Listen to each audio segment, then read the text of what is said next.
จงพ้นจากอุทกภัยหรือเจ้ามีความทุกข์ใดๆขอเจ้าจงได้ผ่อนคลายหายเศร้าอัตตปือข้า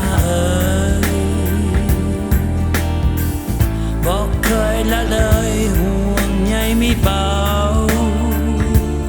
สุดคิดถึงเจ้าทุกคำเศร้าฝากลมหอบเอาไปบอกเจ้าทีส่งใจไปหาทุกเวลาจงเส้นน้ำตายืนหยัดต่อสู้ภัยรีพวกเขาจะเคียงข้างบ่ห่างถอยหนีอาจจะคือน้องพี่จงอย่าหวั่นเลยอาจจะคือแสนเพ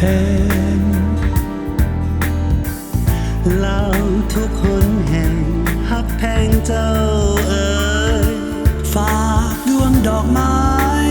แทนใจสิเสยอัตตปือเอ๋ยอัตตปือที่หัก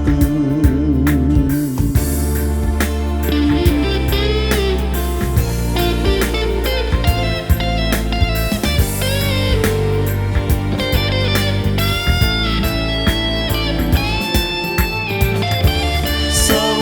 ใจไปหาทุกเวลา